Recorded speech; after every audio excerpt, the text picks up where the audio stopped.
Hello. I want to just cover a little bit of some techniques to photograph your work so that you're avoiding some glare and maybe cropping and so on. Really easy tools that you can find in your phone. I have an iPhone, but you can find very similar things in other phones as well. So what I've done here, you can see first photograph on the left, very glary, and the second one much more clear. What my studio looks like with fluorescent lights up above, very sun-filled, without the blinds, natural light from sort of a southwestern exposure, so it's fairly bright, and a lot of glare you can see. So what I would do when I want to get a photograph, this is a technique that has proved pretty successful, is to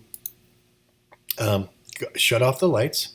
Hopefully the ambient light is bright enough. Find a place where there is ambient light that is bright enough.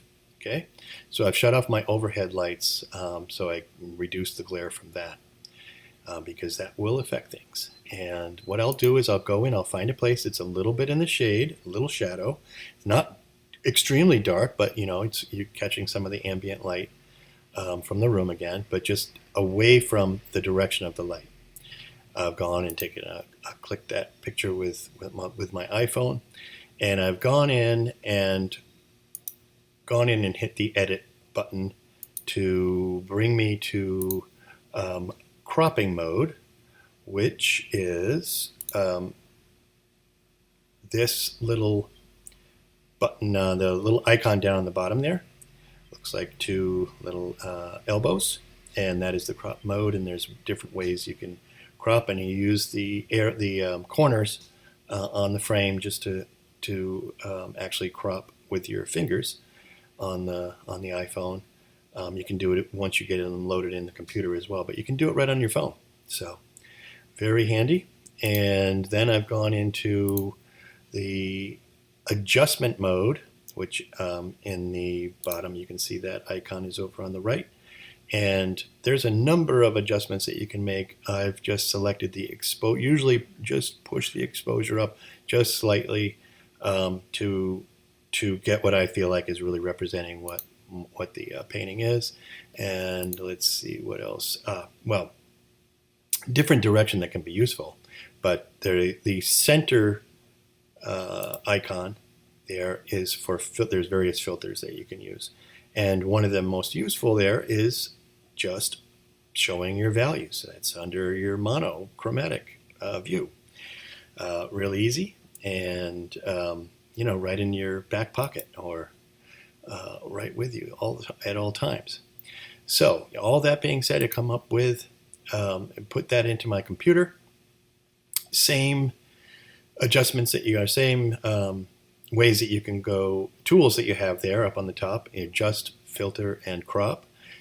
In the adjustment mode, you can see the light and color, and there's another definition down a little bit lower that I've indicated in the red. Those are useful tools just to tweak things just a little bit. And here's what we have for the finished piece. And I feel like that is really super close to what my painting is. The colors are all reading really well. There's no glare, and it's cropped. So pretty handy. And that was done with the iPhone just before I did this little presentation here. So other things you can use your phone though too. Obviously, you're taking reference shots on location. If you're using a camera, you can actually zoom out. But once you if you're using your phone and take a picture like this is more of a wide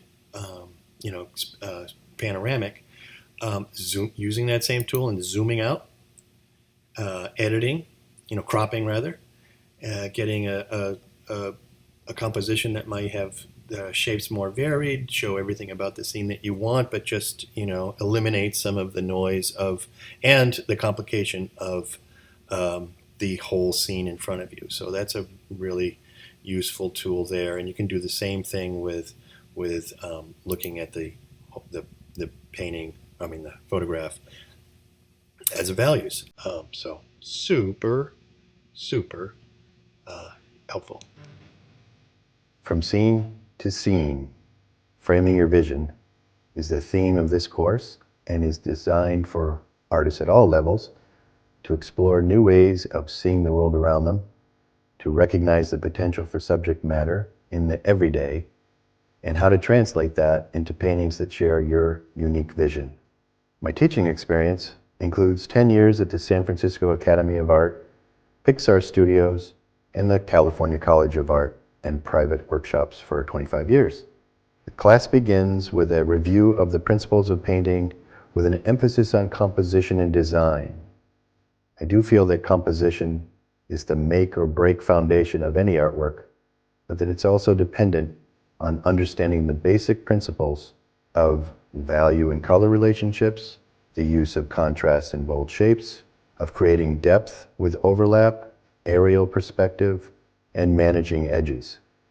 Learning how to simplify the complex and tips to manage the medium of oil are also covered and explained in this section in a straightforward way that the first module is a primer for the rest of the course. Gathering, analyzing, and editing reference material to explore painting options is the next part of the class.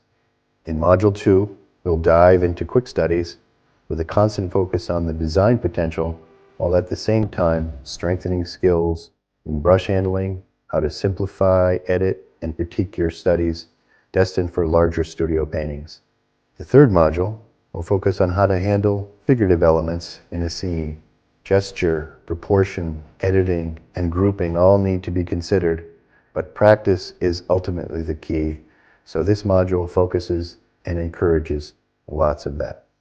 The final part of the course, which in many ways can be seen as just the beginning, concentrates on how to develop larger studio paintings while implementing the principles put forward in the earlier modules.